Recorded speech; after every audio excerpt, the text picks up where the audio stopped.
Hi, this is Scott, Kilo Sierra 6, Delta Alpha Yankee, and for today's video, we're going to be staying on the subject of ham radio headsets. What I'm going to be showing today is something that's a little more pointed towards the tactical end of the spectrum. And what I'm going to be showing is something that's based on a setup that I used back when I used to get paid to do tactical stuff. It's an alternative to some of the very expensive headsets that you see being used out there, such as the Contact, the Safariland Liberator, and the MSA Sordin. And real quick, what those are, if you're not familiar with what I'm talking about, those are the basically they're active ear protection. In that it has a noise canceling circuitry in here. It amplifies ambient sound, picks up on noise a little better so that you can hear better. But when you get a boom, it shunts everything off and acts as a set of earmuffs. So it's good for when you're out there and people are doing pew pew things or stuff's going boom.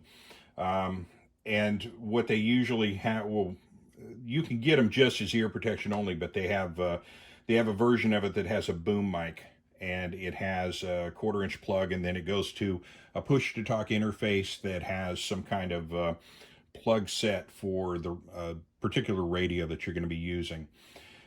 They are very, very expensive. From what I hear, they're good. I haven't messed with any myself, but the people I've talked to that have used them think very highly of them, and they're used by some very important people in some very strange and dangerous places.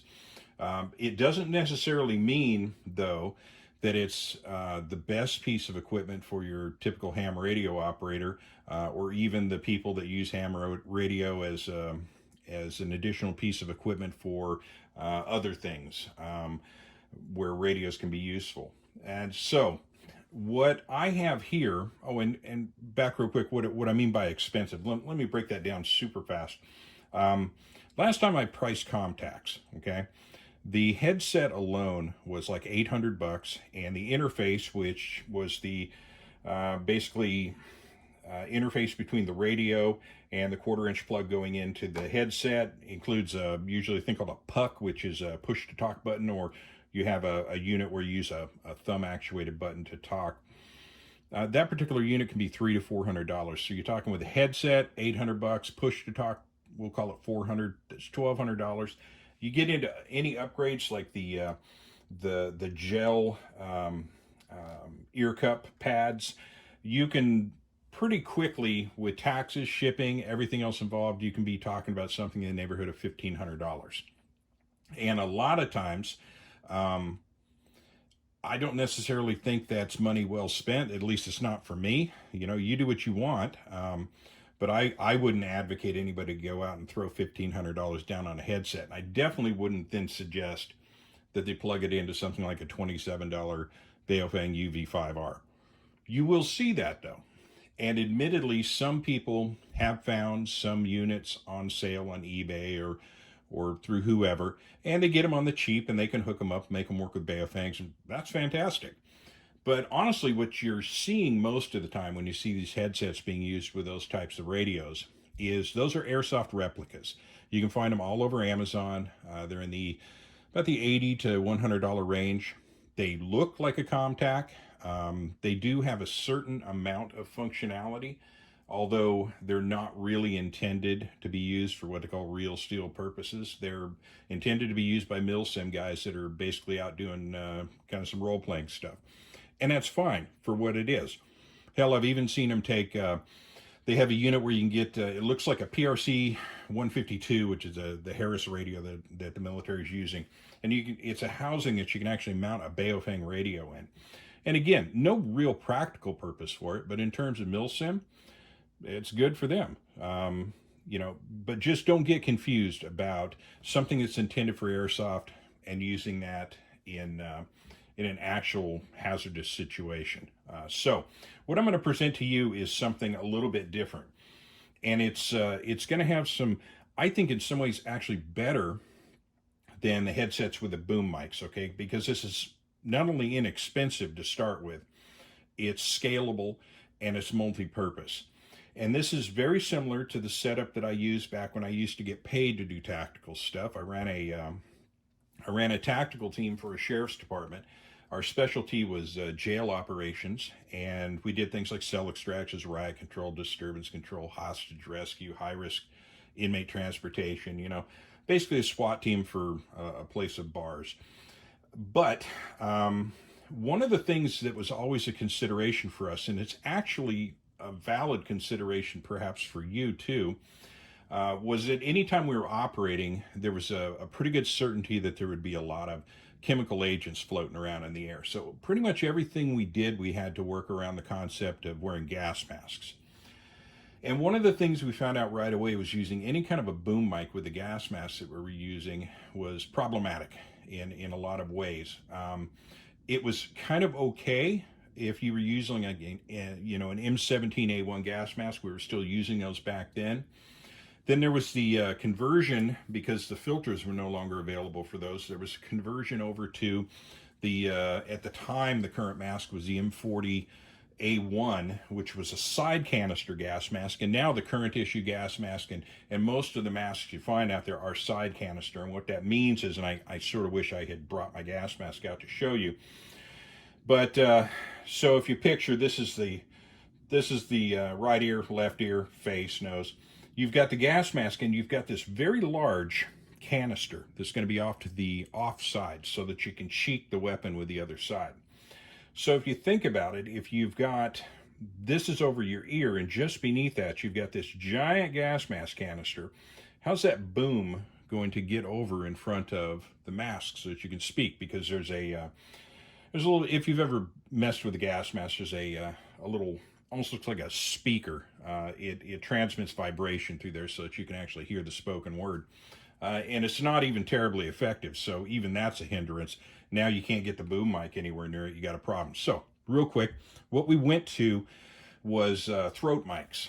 And what our setup was we had a Tactical Command Industries throat mic, and then plugged in, there was a port to the left side of the throat mic, and we had something that looked very similar to this, which is an air tube earpiece. And it would come up, and we'd put that in our ear, and then over the top of that, we wore Peltor, I think they were TAC 7s. They still make them. So we had, going into our ear, we could get radio traffic, but we had the earmuffs over the top with the enhanced hearing capability. And then, of course, if we tossed a flashbang or a stinger grenade or something like that, it would shunt that noise down in a hurry. And now, getting back to why I say this might be a consideration for you, is admittedly many of us are involved in and have been involved for a while in the act of putting some gear together just in case things get weird. And that used to be kind of a wingnut conspiracy theory back in the day, but nowadays, there's some bad stuff going on. And if you have a little go bag in your car and you've got your goodies to get home, etc., one thing you do want to consider is a gas mask. Because if you are in a civil disturbance situation, there's going to be a lot of that stuff floating around. So that the gas mask can go a long way. If you're incorporating a comm setup like this, a tactical comm setup, it's also something to consider. Do you want to go that extra mile with that boom mic? Would that be useful to you at that point? And I propose probably not. So this setup that I currently use is sort of based around that thinking. And what it hinges on, the radio is irrelevant at that point, as is the speaker mic, and I'll explain that in a moment. But I started with these Walker's Razor ear protection. I like them. They're relatively inexpensive. I think you can get them for about $60. They're very comfortable. They work very, very, very well. This can also be done with another popular active ear set. I think it's made by a company called Howard Light. I happen to like these a little better. I like the way they look. I like the way they wear. I particularly like the access to the battery compartment. And then both of them share one characteristic that makes this whole thing kind of work. And that is a 3.5 millimeter audio jack that goes into the headset. On the Howard Lights, it's an exposed plug that's on the back. On the Walkers, it's a downward facing plug, so you get a little bit of extra protection against any kind of weather situation, kind of fluids, and it's also got a nice cap on it. So how this works is, regardless of the radio that you're going to be using, pretty much every speaker mic that you get is going to also have a 3.5 earphone jack, or 3.5 millimeter earphone jack on the bottom. Okay, so in this case, I'm using an ICOM ID51 Alpha. I'll just plug this in here. Okay, so you've got the speaker mic. That's where it all starts. The next thing you're going to do is bought this little plug set. Got a 3.5 millimeter jack on each side, and it's, of course, it's got the curly flex on it, whatever the hell, the coil. How about that? So this just plugs into the bottom of the headset. The other end, of course, plugs into the mic or the earphone port, and really that's it. You are good to go. Now, how this works in actual practice, you've got this on your head. Okay, you're hearing any radio traffic is going to come through to the inside of the headset. Now the question is, what if a loud noise goes off? Does it shut everything down? And that's the interesting thing. It doesn't. I've tried this. I've had a steady radio signal going, turned on a weather channel, and introduced some sound to cause this to shunt, and heard the traffic the entire time. So it sort of leads me to believe, and I haven't torn one of these apart, so I'm not totally sure about this, but I think there's a second speaker inside there that actually carries the traffic going into the earphone jack. Then, of course, you have your main speakers that cover the audio that's going to come through the microphones on the outside, and those also pick up the noise and shunt everything down when there's been a loud noise. Now, again, as far as expense goes, $60 here. I think you got about maybe, I think I paid $13 for a 2-pack of these, and that kind of is the system. Okay, so this portion, and what makes it very scalable and multi-purpose is the fact that if you don't need the headset at some point, you can very easily modify this to handle just a regular,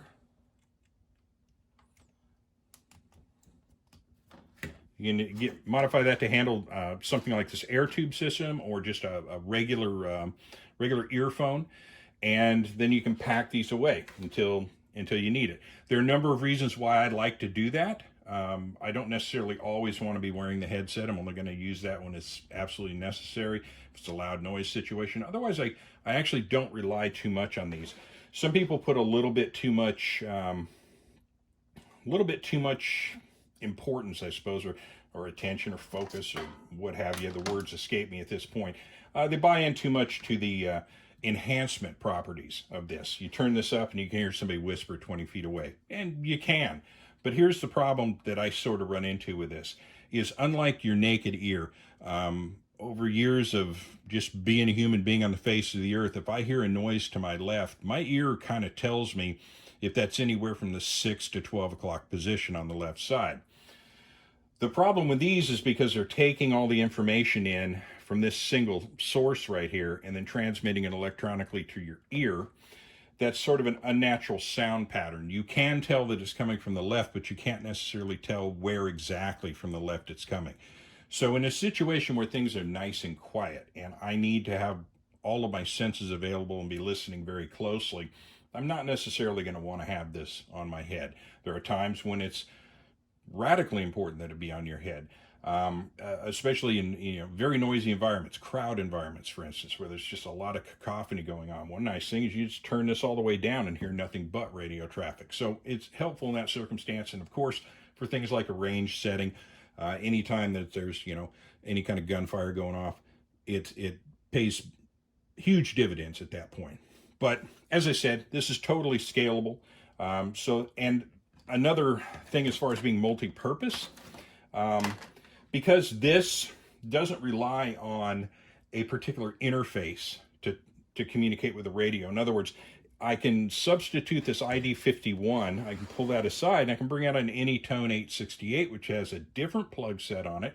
I can bring out a Yaesu, so long as the speaker mic that's attached to the radio has that 3.5 millimeter jack at the bottom. I can connect this to anything, so I'm not tied into a $400 interface unit that only works with one particular plug set, because when you buy these interfaces, they're only going to come with either a K plug, an Icon plug, a Yaesu plug, or one of the Motorola type connections. So each time you want to attach a new radio to this very expensive headset that you bought, you need to shell out $300 to $400 through one of those interfaces. So it can get super expensive super fast. And again, what are we really going for? Are we going for a look, or are we going for something that's indeed practical?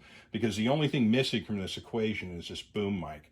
And I suggest that, look, if I've got this thing on my head, I've got it plugged in, very similar to that situation I was talking about where the interface has the puck that's going to be mounted up on your plate carrier or your harness or whatever. This mic is going to be not far away from where that would be anyway. So you've got the mic down just beneath your chin to the left side.